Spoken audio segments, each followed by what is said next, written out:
শুভ সকাল বন্ধুরা। আজ হলো 21 মে, 6 জ্যৈষ্ঠ, বৃহস্পতিবার। আজকের সকালের বিশেষ বিশেষ খবরগুলি হলো: ইউসিসি পেশ হচ্ছে বিএসি গঠনের পরই সিদ্ধান্ত, রাজ্য ডেটা নীতিতে অনুমোদন মন্ত্রিসভার। আজ থেকে ষষ্ঠদশ বিধানসভার প্রথম অধিবেশন, বিধায়কদের শপথ, উচ্ছ্বসিত নবনির্বাচিত বিধায়করা, সচিবালয়ে আনন্দমুখর পরিবেশ। কংগ্রেস জুবিনকে নিয়ে রাজনীতি করায় বিজেপি 20% বেশি ভোট পেয়েছে বললেন হিমন্ত বিশ্ব শর্মা। আমাদের মধ্যে জুবিন আগেও ছিল, এখনও আছে এবং আগামীতেও থাকবে। মুখ্যমন্ত্রী মন্ত্রীর কনভয়ে গাড়ি হ্রাস, পুলিশের আন্তঃজেলা ভ্রমণ নিষেধ, ব্যয় সংকোচনের নীতি নিয়ে বিজ্ঞপ্তি জারি অর্থ দফতরের। 2-3 দিনের মধ্যেই সিদ্ধান্ত, ইরানে ফের হামলার হুঁশিয়ারি ডোনাল্ড ট্রাম্পের। আরও বড় চমক অপেক্ষা করছে, পাল্টা হুঙ্কার তেহরানের। ট্রেনে মহিলা হেনস্থার ঘটনায় অভিযুক্ত মৌমিতা রায় আটক, পরে শর্ত সাপেক্ষে মুক্তি। শিলচরের নদীভাঙ্গন কবলিত এলাকা পরিদর্শন রাজদ্বীপের, 10 ঠেকাতে ব্যবস্থা গ্রহণে জল সম্পদ বিভাগকে নির্দেশ বিধায়কের। রানীবাড়িতে দোষে চাপা পড়ে আহত একই পরিবারের 4। দক্ষিণ করিমগঞ্জের বিভিন্ন গরুর হাট খুলে দেওয়ার দাবি, ডিসিএসপিকে স্মারকপত্র। নিটের প্রশ্নপত্র ফাঁসের প্রতিবাদে বিক্ষোভ মিছিল এনএসইউআইর, কাঠগোড়া এনটিএ, কেন্দ্রীয় শিক্ষামন্ত্রীর পদত্যাগ দাবি। লিংক রোডের ড্রেনের কাজে দীর্ঘসূত্রিতা, বাড়ছে দুর্ভোগ, বৃহত্তর আন্দোলনের হুঁশিয়ারি স্থানীয়দের। এবং সর্বশেষ খবরটি হল, পিছিয়ে পড়াদের প্রকৃত সংখ্যা জানার দরকার, জাত গণনা নিয়ে কেন্দ্রের সিদ্ধান্তে হস্তক্ষেপ নয়, স্পষ্ট বার্তা শীর্ষ আদালতের। এবারে শুনুন বিস্তারিত খবর। বিধানসভার প্রথম অধিবেশনেই পেশ হবে অভিন্ন দেওয়ানি আইন কিংবা ইউসিসি, তবে কবে পেশ করা হবে সেটা ঠিক হয়নি এখনও। প্রথম অধিবেশনে অধ্যক্ষ নির্বাচনের পর গঠিত হবে বিধানসভা বিজনেস অ্যাডভাইসরি কমিটি। সেই কমিটির বৈঠকে ঠিক হবে কবে পেশ করা হবে ইউসিসি বিল। আজ মন্ত্রিসভার দ্বিতীয় বৈঠকের পর একথা জানিয়েছেন রাজ্যের পঞ্চায়েত ও গ্রাম উন্নয়ন মন্ত্রী অতুল বোরা। ভোটে বিপুল জয়ে সরকার গঠনের পর মন্ত্রিসভার প্রথম অধিবেশনেই ইউসিসি সংক্রান্ত বিধিতে অনুমোদন দিয়েছে মন্ত্রিসভা। সেই অনুযায়ী বিধানসভায় পেশ করার প্রস্তুতি চলছে। বিধানসভায় পেশ করার পর ইউসিসি বিল পাশে কোনো সমস্যা হবে না বলে মনে করেন পঞ্চায়েত মন্ত্রী। শাসক জোটের সংখ্যার জোরে অনায়াসেই পাশ হবে বিল। তিনি বলেন, মুখ্যমন্ত্রী আগেই কথা দিয়েছিলেন, সরকার গঠন হলে বিধানসভার প্রথম অধিবেশনেই পেশ করা হবে ইউসিসি বিল। যেমন কথা তেমন কাজ মুখ্যমন্ত্রীর। মন্ত্রিসভার প্রথম বৈঠকেই অনুমোদন দেওয়া হয়েছে ইউসিসি বিলে। বিধানসভায় ইউসিসি বিল পাশে কোনো সমস্যা হবে না, কারণ 126 সদস্যের বিধানসভায় 102 জন সদস্যই শাসক জোটের, ফলে অনায়াসেই বিল পাশ হবে। এদিকে মন্ত্রিসভার বৈঠকে রাজ্যপালের প্রস্তাবিত ভাষণের খসড়ায় অনুমোদন দেওয়া হয়েছে বলে জানান পঞ্চায়েত মন্ত্রী। উল্লেখ্য, অধিবেশনের দ্বিতীয় দিন 22 মে বিধানসভায় ভাষণ দেবেন রাজ্যপাল লক্ষণ প্রসাদ আচার্য। তাছাড়া মন্ত্রিসভার বৈঠকে আজ আসাম স্টেট ডেটা পলিসি 2026-এও অনুমোদন দেওয়ার কথা জানিয়েছেন তিনি। পরবর্তী খবরটি হল, ষষ্ঠদশ বিধানসভার প্রথম অধিবেশন শুরু হচ্ছে আজ থেকে। বিধানসভার নবনির্বাচিত সদস্যরা শপথ নেবেন। প্রোটেম স্পিকার চন্দ্রমোহন পাটোয়ারি একে একে মন্ত্রগুপ্তির শপথ বাক্য পাঠ করাবেন তাদের। 4 দিনের অধিবেশনে অধ্যক্ষ নির্বাচন করা হবে। অধ্যক্ষ পদে শাসক জোটের প্রার্থী রঞ্জিত দাসের পক্ষ থেকে আজ মনোনয়ন দাখিল করা হয়েছে বিধানসভার সচিবের কাছে। বিরোধীদের পক্ষ থেকে অবশ্য প্রার্থী প্রক্ষেপ করা হয়নি। নবনির্বাচিত বিধায়কদের স্বাগত জানাতে প্রস্তুতি চূড়ান্ত বিধানসভা সচিবালয়ের। রঙের প্রলেপে সেজে উঠেছে বিধানসভা সচিবালয়, ফুল দিয়ে সাজানো হয়েছে পুরো চত্বর। অধিবেশন কক্ষ জড়ামুছা করে যা চকচকে করে তোলা হয়েছে। রজনীগন্ধার গন্ধে মম করছে নতুন বিধানসভা কক্ষ। বিধায়করাও নিজেদের কেন্দ্র থেকে এসে গেছেন দিশপুরে। বিধানসভা সচিবালয়ে দিনভর দেখা গেছে নতুন বিধায়কদের ভিড়। বিধানসভায় পা রেখে সকলেই উচ্ছ্বসিত। দলের নেতাদের কাছ থেকে সব কিছু জেনে বুঝে নিতে দেখা গেছে নতুন বিধায়কদের। আনন্দমুখর পরিবেশ সর্বত্র। ষষ্ঠদশ বিধানসভায় সব দল মিলে 47 জন সদস্য প্রথমবার বিধানসভায় নির্বাচিত হয়েছেন। তাদের বিধানসভার নিয়মকানুন রীতিনীতি বুঝে নিতে কিছুটা সময় লাগবে। বাকিরা সকলেই পুরনো বিধায়ক, বার কয়েক নির্বাচিত হয়েছেন। বিধানসভা সচিবালয়ে প্রতিটি দলই আজ নিজেদের বিধায়কদের নিয়ে বৈঠক করেছে। অগপ বিপিএফের পরিষদীয় দলের বৈঠক হয়েছে। ষষ্ঠ দশ বিধানসভার অধিবেশন শুরু হওয়ার আগে অগপর 10 বিধায়ককে নিয়ে বরগাঁওয়ের শহীদ স্মারকে যান সভাপতি অতুল বোরা ও কার্যকরী কেশব মহন্ত। অসম আন্দোলনের শহীদদের প্রতি শ্রদ্ধা জানিয়ে কর্মসূচি শুরু করেন তারা। অধিবেশনের আজ প্রথম দিন বিধায়কদের শপথ হবে। বিধানসভা সচিবালয় সূত্রে খবর, প্রথমে মুখ্যমন্ত্রী, তারপর 4 মন্ত্রী শপথ নেবেন। তারপর প্রাক্তন অধ্যক্ষ উপাধ্যক্ষদের শপথ হবে। সেই পর্ব শেষ হওয়ার পর সিনিয়রিটির ভিত্তিতে শপথ নেবেন বাকি বিধায়করা। বিধানসভা সচিবালয় থেকে ইতিমধ্যেই কে কতবার জয়ী হয়েছেন তার ভিত্তিতে সিনিয়রিটির তালিকা ঠিক করা হয়েছে। সেই অনুযায়ী শপথ হবে বিধায়কদের। তবে সিনিয়র বিধায়কদেরও আবার নামের আদ্যাক্ষর অনুযায়ী ডাকা হবে শপথের জন্য।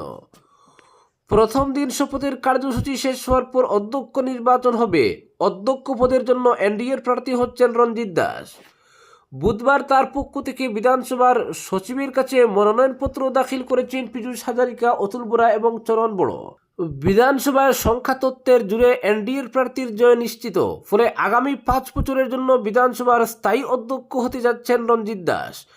তবে উপাধ্যক্ষ পদে এনডিএ কাকে প্রার্থী করছে সেটা এখনও জানা যায়নি। যতদূর খবর, বরাকের কোনো বাংলাভাষী বিধায়ক কিংবা বড়োল্যান্ডের কোনো বিধায়ককে ওই পদে বসানো হতে পারে। অধিবেশনে বেশ কয়েকটি নতুন বিল পেশের সম্ভাবনাও রয়েছে। মুখ্যমন্ত্রী ইতিমধ্যেই জানিয়েছেন, অভিন্ন দেওয়ানি বিধি কিংবা ইউসিসি বিল সরকার পেশ করবে বিধানসভায়। আজ থেকে শুরু হওয়া 4 দিনের অধিবেশনের শেষ দিনে পেশ করা হবে ইউসিসি বিল, বুধবার ফের জানিয়েছেন তিনি। পরবর্তী খবরটি হলো, ট্রেনে মহিলা হেনস্থার ঘটনায় অভিযুক্ত মৌমিতা রায় আটক, পরে শর্ত সাপেক্ষে মুক্তি। শিলচর গুয়াহাটিগামী ট্রেনে এক মহিলাকে হেনস্থার অভিযোগে অবশেষে পুলিশের জালে ধরা পড়লেন মৌমিতা রায় মৌ নামে এক মহিলা। ঘটনার জেরে ইতিমধ্যেই একাধিক মামলা দায়ের হয়েছিল অভিযুক্তের বিরুদ্ধে। বুধবার বদরপুর রেলওয়ে পুলিশ স্টেশনে ভুক্তভোগী শামসাদ বেগম চৌধুরীর নিকটাত্মীয় সালাহউদ্দিন চৌধুরী লিখিত অভিযোগ দায়ের করার পর পুলিশ মৌমিতা রায়কে আটক করে জিজ্ঞাসাবাদ চালায়। জানা গেছে, দীর্ঘ কয়েক ঘন্টা জেরা করার পর বৃহস্পতিবার সকালে পুনরায় থানায় হাজিরা দেওয়ার শর্তে অভিযুক্তকে ছেড়ে দেওয়া হয়েছে। তবে ঘটনার সঙ্গে জড়িত অন্যান্য পুরুষ অভিযুক্তরা এখনও পুলিশের নাগালের বাইরে রয়েছে। উল্লেখ্য, গত শনিবার শিলচর সদর থানার অন্তর্গত বাদরিপাড় গ্রামের বাসিন্দা শামসাদ বেগম চৌধুরী ডিমাপুর যাওয়ার উদ্দেশ্যে শিলচর থেকে ট্রেনে উঠেন। অভিযোগ, যাত্রাপথে মৌমিতা রায় মৌ ও তার সঙ্গে থাকা কয়েকজন পুরুষ মিলে শামসাদ বেগমকে আলফা ও বাংলাদেশি বলে কটূক্তি করতে থাকেন। শুধু তাই নয়, তার ব্যাগে তল্লাশি করা হয় এবং লিঙ্গ পরীক্ষা করার মতো অপমানজনক মন্তব্য করা হয় বলে অভিযোগ। ভুক্তভোগীর দাবি, দীর্ঘ সময় ধরে তাকে মানসিকভাবে হেনস্থা করা হয়। অভিযুক্তরা সেই ঘটনার ভিডিও ধারণ করে পরে সামাজিক মাধ্যমে পোস্ট করে দেয়। ভিডিওটি ভাইরাল হতেই বিভিন্ন মহলে তীব্র প্রতিক্রিয়ার সৃষ্টি হয়। জাতি, ধর্ম, বর্ণ নির্বিশেষে বহু মানুষ এই ঘটনার নিন্দা জানিয়ে অভিযুক্তদের বিরুদ্ধে কঠোর আইনি ব্যবস্থার দাবি তুলেন। এদিকে মূল অভিযুক্ত মহিলা আটক হলেও তার সঙ্গে থাকা অন্যান্য পুরুষদের দ্রুত গ্রেফতারের দাবিতে চাপ বাড়ছে। পুলিশের পক্ষ থেকে ঘটনার তদন্ত অব্যাহত রয়েছে বলে জানা গেছে। পরবর্তী খবরটি হল, শিলচরের নদীভাঙ্গন কবলিত এলাকা পরিদর্শন রাজদ্বীপের। বরাক নদীর কোরাল গ্রাসে পড়েছে শিলচর বিধানসভার একাধিক স্থান। ফলে বর্ষাকালে মানুষের নিরাপত্তা ও সুরক্ষার কথা ভেবে জল সম্পদ বিভাগকে নিয়ে মাঠে নামলেন শিলচরের বিধায়ক ডক্টর রাজদীপ রায়। 4টি স্থান পরিদর্শন করে ভাঙ্গন প্রতিরোধে উপযুক্ত ব্যবস্থা গ্রহণের পরামর্শ দিয়েছেন সংশ্লিষ্ট বিভাগকে। শুধু তাই নয়, নদী ভাঙ্গন প্রতিরোধ 10 সমস্যার স্থায়ী সমাধানের লক্ষ্যে তৎপর থাকবেন বলেও জানিয়েছেন তিনি। সদল বলে 3টি স্থান পরিদর্শন করেন তিনি। জল সম্পদ বিভাগের এসডিও দেবাশিস আচার্যকে সঙ্গে নিয়ে প্রথমে জাটিঙ্গামুখ, এরপর নির্জয়নগর এবং শেষে কুমারপাড়া বৈরাগী বাজার অঞ্চলের বরাক নদীর ভাঙ্গন প্রবণ এলাকা পরিদর্শন করেন তিনি। ভাঙ্গন প্রতিরোধে আপাতত কী ব্যবস্থা গ্রহণ করা যায় এর নির্দিষ্টভাবে চূড়ান্ত করে ব্যবস্থা গ্রহণের পরামর্শ দিয়েছেন দেবাশিস ভট্টাচার্যকে। এদিন বরাক নদীর ভাঙ্গন কবলিত এলাকা পরিদর্শনকালে বিধায়কের সঙ্গে ছিলেন বিজেপির বিভিন্ন স্তরের নেতা কর্মীরা। পরবর্তী খবরটি হলো, দক্ষিণ করিমগঞ্জের বিভিন্ন গরুর হাট খুলে দেওয়ার দাবি ডিসিএসপিকে স্মারকপত্র। বছরের পর বছর ধরে চলে আসা কালীগঞ্জের গরুর হাট বন্ধ করা নিয়ে এলাকা জুড়ে প্রতিক্রিয়া দেখা দিয়েছে। বুধবার কালীগঞ্জের জেলা পরিষদ সদস্য সহ বিভিন্ন ব্যক্তি সংগঠনের পক্ষ থেকে শ্রীভূমির জেলা কমিশনার ও সিনিয়র পুলিশ অধীক্ষকের কাছে গরুর হাট খুলে দেওয়ার দাবি জানিয়ে পৃথক পৃথক স্মারকপত্র দেওয়া হয়। এতে উল্লেখ করা হয়, পুলিশের অলিখিত ফরমানে কালীগঞ্জ বাজার, বিনোদিনী বাজার, বালিয়া বাজার ও সোনারপাড়ের গরুর হাটগুলো বন্ধ করে দেওয়া হয়েছে। কোনো লিখিত নির্দেশ ছাড়াই পুলিশ মানুষকে হয়রানি করছে বলে অভিযোগে উল্লেখ করা হয়। অভিযোগে আরও বলা হয়েছে, গবাদি পশু বিক্রি করতে না পারায় কৃষিজীবী ও শ্রমজীবী মানুষ অর্থনৈতিক সংকটে পড়ছেন। কেননা অনেক ব্যবসায়ী দূর দূরান্ত থেকে গরু ক্রয় করে এনেছেন দুটো পয়সা রোজগার করবেন বলে, কিন্তু স্থানীয় প্রশাসন তাদের রোজগারে বাধা হয়ে দাঁড়ায়। উল্লেখিত গরুর হাটগুলি বন্ধ করা নিয়ে নিন্দার জল বইছে সর্বত্র। অনেকেই বলেন, যদি সরকারের তরফে গরুর হাট বন্ধ করা হতো তাহলে সরকারিভাবে নির্দেশ জারি করা হতো, কিন্তু পুলিশ প্রশাসন এরকম কোনো নির্দেশ দেখাতে পারেনি। এদিকে জেলা কমিশনার ও সিনিয়র পুলিশ অধীক্ষক স্মারকপত্র গ্রহণ করে আশ্বস্ত করেছেন বিষয়টি গুরুত্ব সহকারে খতিয়ে দেখে যথাসম্ভব ব্যবস্থা গ্রহণের। স্মারকপত্রের প্রতিলিপি প্রেরণ করা হয়েছে সংশ্লিষ্ট থানা ও পুলিশ ফাঁড়িতে। এতে অবিলম্বে উল্লিখিত গরুর হাটগুলি বসার অনুমতি দেওয়ার জন্য কালীগঞ্জের জেলা পরিষদ সদস্য, আমসু সহ একাধিক সংগঠনের কর্মকর্তারা জেলা কমিশনার ও সিনিয়র পুলিশ অধীক্ষকের হস্তক্ষেপ কামনা করেছেন। পরবর্তী খবরটি হলো, পিছিয়ে পড়াদের প্রকৃত সংখ্যা জানার দরকার, জাত গণনা নিয়ে কেন্দ্রের সিদ্ধান্তে হস্তক্ষেপ নয়, স্পষ্ট বার্তা শীর্ষ আদালতের। জাত গণনা নিয়ে দীর্ঘদিনের রাজনৈতিক বিতর্কের আবহে গুরুত্বপূর্ণ পর্যবেক্ষণ সুপ্রিম কোর্টের। শীর্ষ আদালত স্পষ্ট জানিয়ে দিল, জাতভিত্তিক গণনা হবে কিনা তা সম্পূর্ণ সরকারের নীতিগত সিদ্ধান্ত। এই বিষয়ে আদালত হস্তক্ষেপ করবে না, তবে সমাজের পিছিয়ে পড়া ও অনগ্রসর শ্রেণীর মানুষের উন্নয়নের স্বার্থে সরকারের কাছে নির্ভুল তথ্য থাকা প্রয়োজন বলেও মন্তব্য করেছে আদালত।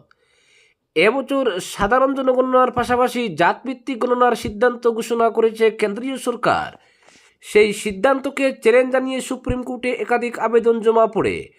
আবেদনকারীদের আশঙ্কা ছিল, জাতগত তথ্যের অপব্যবহার হতে পারে এবং তার ফলে সামাজিক ও রাজনৈতিক ক্ষেত্রে নতুন জটিলতা তৈরি হওয়ার সম্ভাবনা রয়েছে। তবে সেই যুক্তিকে বিশেষ গুরুত্ব দেয়নি শীর্ষ আদালত। বুধবার প্রধান বিচারপতি সূর্যকান্তের নেতৃত্বাধীন 3 সদস্যের বেঞ্চে মামলার শুনানি হয়। আবেদনকারীর দাবি ছিল, জাতিগত গণনার ফলে সংগৃহীত তথ্যের অপব্যবহার হতে পারে। ভবিষ্যতে সামাজিক ও রাজনৈতিক ক্ষেত্রে তার নেতিবাচক প্রভাব পড়ার আশঙ্কাও প্রকাশ করা হয় আবেদনে। তবে আদালত স্পষ্ট জানিয়ে দেয়, জনগণনার সঙ্গে জাতিগত গণনা হবে কিনা তা সম্পূর্ণ কেন্দ্রীয় সরকারের নীতিগত সিদ্ধান্ত। এই বিষয়ে আদালতের হস্তক্ষেপের সুযোগ নেই। প্রধান বিচারপতির পর্যবেক্ষণ, সমাজে পিছিয়ে থাকা শ্রেণীর উন্নয়ন ও অধিকার নিশ্চিত করতে হলে তাদের প্রকৃত সংখ্যা ও আর্থসামাজিক অবস্থার তথ্য সরকারের কাছে থাকা প্রয়োজন। বেঞ্চ আরও জানায়, আগামী জনগণনায় জাতিগত তথ্য সংগ্রহ করা হবে কিনা তা নির্ধারণ করা আদালতের কাজ নয়, ফলে এই বিষয়ে সাংবিধানিক পর্যালোচনার প্রশ্ন ওঠে না। আজকের বিশেষ সংবাদ এখানেই সমাপ্ত।